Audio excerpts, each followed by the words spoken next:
Stella Gets Wired by Sherry Pettey is a 10-foot by 6-foot mural painted with oils in 2008. It is located inside the LaRue Telephone Company in Stella, Missouri. The telephone industry developed throughout rural America early in the 1890s and reached Stella in 1899. Pettey's mural tells the story of how the telephone impacted the small rural community. She used a series of vignettes skillfully woven together to tell the history of telecommunication and its impact on the history of Stella, Missouri. Starting at the mural's center, we see a taut string with a tin can on each side, connecting the two most prominent portraits of the overall work. Left of center is Stella Eagle, for whom the community is named. She holds a silver can up in her right hand and speaks into it. She wears a red dress with white piping and a matching red bow that holds her light brown hair back. Right of center, Leon Milliken, who ushered the town's telephone service into the modern age, uses his right hand to hold his can up to his right ear to receive the message from Stella transmitted across the string. He wears a blue suit with a white shirt and black tie. He gives a thumbs-up gesture with his left hand. Leon purchased the Stella Phone Company in the early 1960s. This visualization represents the connection from the past to the present through their use of two tin cans and a string stretched between them. In the mural's center, behind the taut string, is the water-powered grist mill built on the banks of Indian Creek in 1867 by Moses Eagle, the town's founder and grandfather of Stella. Early settlers of the area gathered here to have their grain ground into meal and catch up on local news. The white wood frame building is 3 stories and powered by an undershot water wheel on its left, turning in the waters of Indian Creek. By the mill's front porch is a horse hitched to a wagon being loaded by one man. 3 other men are looking on nearby from the raised loading dock at the front of the building. Moving to the right, in a field in front of the mill, a second loaded wagon is pulled by a brown horse, driven by 2 men sitting in its buckboard seat. Directly above the girl's head in the upper left-hand side of the mural is the banks of Indian Creek, where the town of Stella was founded. Native American hunting parties visited this area often prior to the Indian Removal Act of 1830. After that, hunting parties still made occasional visits here and made contact with European settlers. The only means of communication with the outside world was face-to-face, often meaning miles of travel. Here, in the upper left corner, a white sawn lumber bridge with double-board railing extends many feet across the creek, growing smaller until it disappears into rows of lush green trees on the far bank in the distance. The bridge crosses above the glimmering light and dark blue rippling waters of a sunny Indian Creek. Above the bridge is a majestic tree with dark green foliage, brown trunk, and limbs that rise from the bank and disappear off the top of the mural. Bushy shrubs and grass grow on the left and right of the bridge's entrance. A lone male on horseback is dressed in brown trousers with black suspenders that cross on his back against a white long-sleeved shirt. He wears a simple, wide-brimmed, flat-top hat and holds the reins of the horse in his left hand as he sits in a black, Western-style saddle on a light brown horse with black mane and tail. 2 Native American males paddle a brown canoe towards the left bank to communicate face-to-face with the man on horseback. Directly below this scene, we see the upper half of a man with black hair, black mutton chop beard, and black mustache, dressed in a black suit coat, black bow tie, and vest. This is Alexander Graham Bell, who invented the telephone in 1876. The telephone's use spread quickly through the United States, reaching Stella in 1899. Below him is pictured an early liquid transmitter telephone. It has a black trumpet-shaped mouthpiece attached to a brass-colored mechanisms, which are attached to a brown wood circular base. In the background of the device, we see fluffy clouds against a bright blue sky and trees of fall foliage and reds and yellows. The These make up the background of the scene that fills out the bottom left corner of this work that will be described after we move back to the top center of the work. Here, we see the grassy hillside of Indian Creek merge into a yellow-green wall where a woman is speaking on a brown wooden wall telephone. The phone's rectangular base is attached to the wall and has two raised sections. The top section has two round brass gongs on the front's top.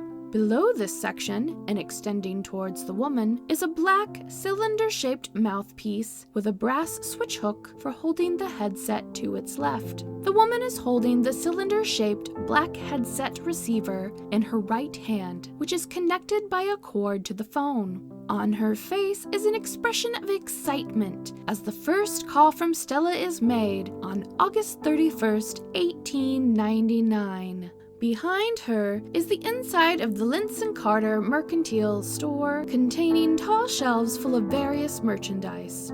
A shaft of bright light spills into the scene from the open doorway. The woman has curly blonde hair in a bun on the top of her head and a beaded necklace around her neck.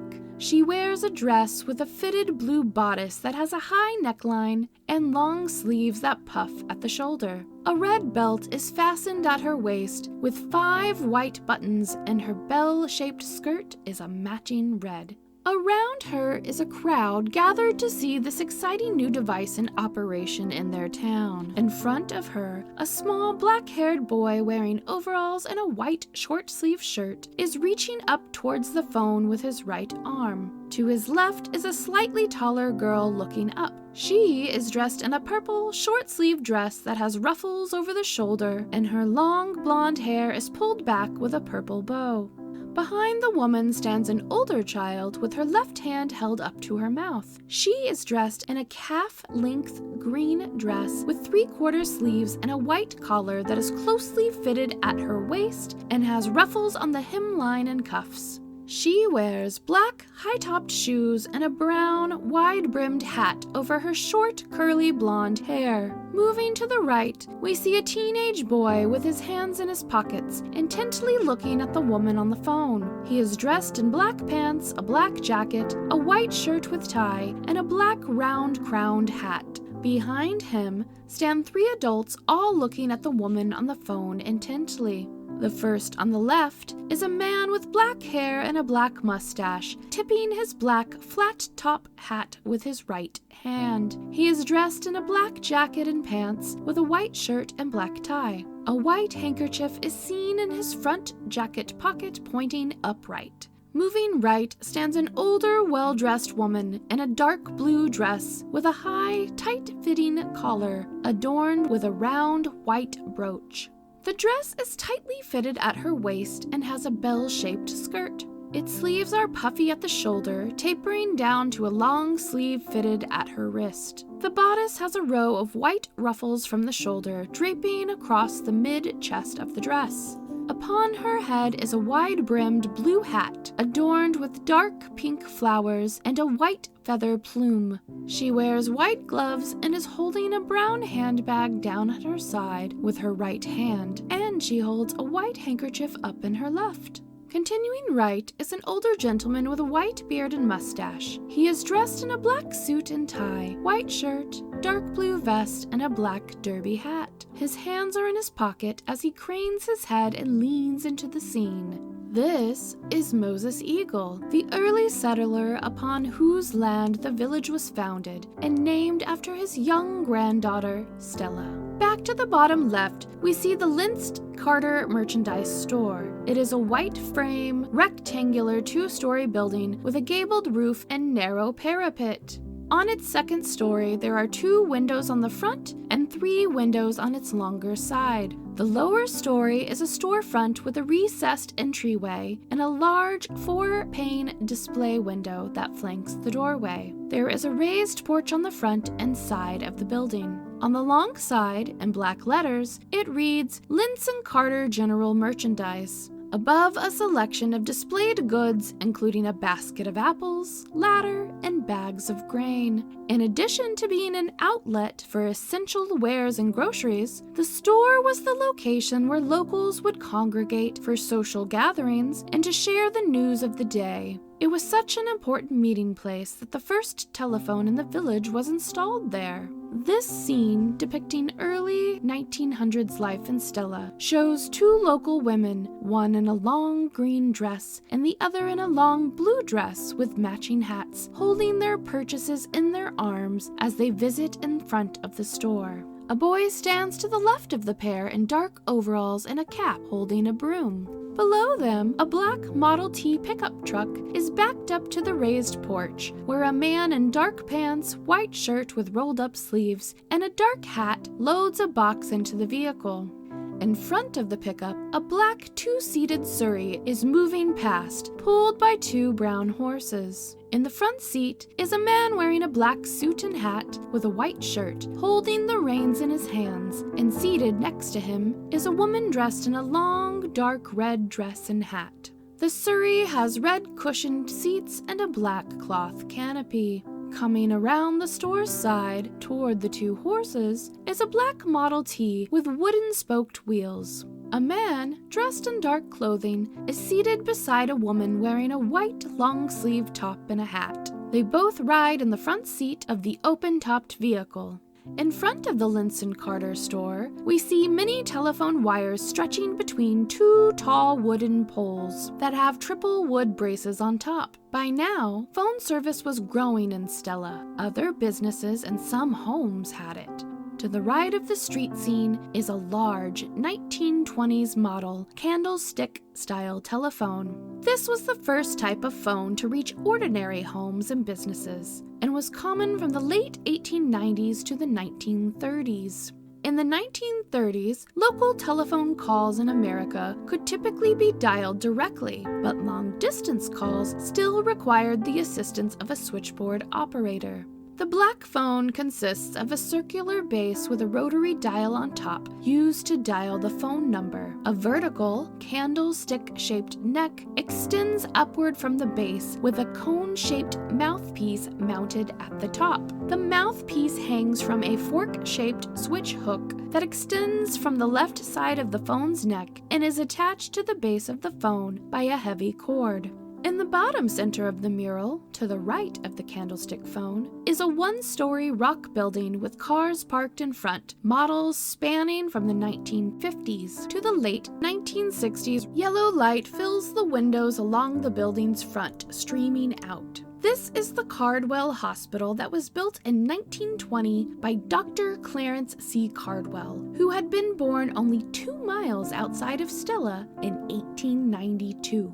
As the hospital expanded to meet the growing medical needs of the local community, its needs for telephone service grew as well. The hospital is depicted as it looked in late 1957. A man is shown holding his pregnant wife's arm as they hurry inside the hospital to have their baby delivered on a dark, rainy night. Moving back up the mural, to the right of the first phone call in Stella scene, is a white house with shiplap siding and a single door flanked by 2 windows with black and white striped awnings. A sidewalk extends from the door's 2 steps. A small white dog on a leash is waiting for his owner on the sidewalk.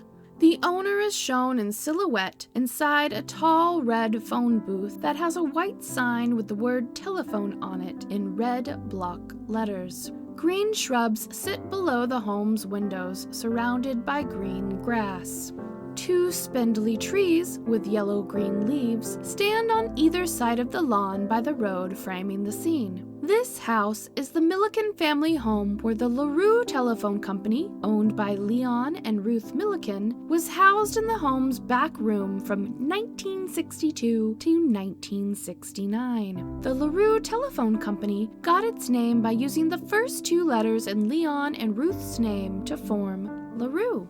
In its front yard stood the first public phone booth in Stella, which became a focal point in the small town. Here, Ruth and Leon raised 4 children who are seen painted directly below this vignette. Going left to right, and tallest to shortest, Jim is in brown trousers and a blue and white striped shirt, Bob in a green shirt with dark pants, Rick is in a yellow shirt and blue jeans, and last is their little sister Vicky, wearing a pink dress with a wide white collar. Continuing right is a portrait of the top half of the mother Ruth, dressed in a scoop-necked red dress, white dangly earrings, and wire-rimmed glasses. She has curly, short brown hair and a bright smile on her face. While her husband Leon acted as lineman, brush cutter, repairman, and supervisor for the company, Ruth filled the roles of switchboard operator and bookkeeper while raising their 4 children. At the top right-hand corner of the mural, the trees of the Milliken house fade into the inside of the house to the yellow-walled room that housed the telephone switchboard in the 1960s. A tall black vertical panel containing an array of round metal jacks, plugs, and switches make up the switchboard on the left. Seated on the right in front of the panel is an older woman with her hands resting on the wood desk in front of the plugs. She wears a short-sleeved shirt with a floral print of greens, purples, and blues, and glasses. Resting over her short, curly brown hair is a black headset, its microphone extending down in front of her mouth from a curved arm connected to the earpiece over her left ear. This is switchboard operator Zella Mae Ralston, who worked for the local phone company for 24 years. While automated switching was becoming more common, small rural areas like Stella still relied on switchboards. When the caller wanted to place a call, they picked up their phone and waited for her to answer, and then connect them to the person they were trying to call. Standing behind Ralston is Leon Milliken. He is dressed in a light blue work shirt, the sleeve of his right arm turned up at the cuff, and brown trousers. He holds the receiver of a 1960s rotary dial desk phone in his right hand up to his left ear. He's facing the viewer, but his gaze is to the mural's left. The 1960s marked a turning point in communication history, where the landline telephone became an essential tool in households and businesses. Moving down the work are the 4 Milliken siblings as adults clustered together. The brothers stand in a row behind their sister, who is in front of them in the center. Her hair is sandy blonde, and she wears a purple patterned blouse. The brothers all wear glasses. The 2 on either side wear dark suits with ties, and the brother in the middle has a mustache and wears a long-sleeved white shirt. Behind them are bushes painted with dots of red, yellow, and green.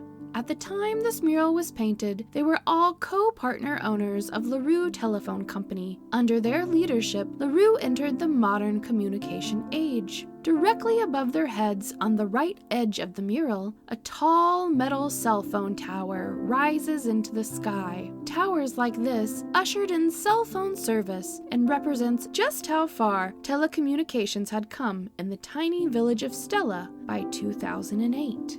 Moving down and to the left, the future generations of Stella are represented by the East Newton R6 School District's Tri-Way campus building in Stella. It is a single-story brick school with a white stone facade running along the top of the building with the name of the school in large blue letters. Wide concrete steps lead up to a landing with 2 central glass doors with glass windows on either side that form the entrance to the school. To the left of the landing is a ramp that leads to the sidewalk below the steps. 2 classroom windows are to the left of the entrance and above the ramp. There are blue railings around the ramp and steps and green shrubbery landscaping. Out front, 2 students walk past the school. On the left is a girl in a t-shirt, calf-length maroon pants with a purple backpack, and behind her on the right is a boy dressed in a red t-shirt, knee-length denim shorts, white sneakers with a blue backpack.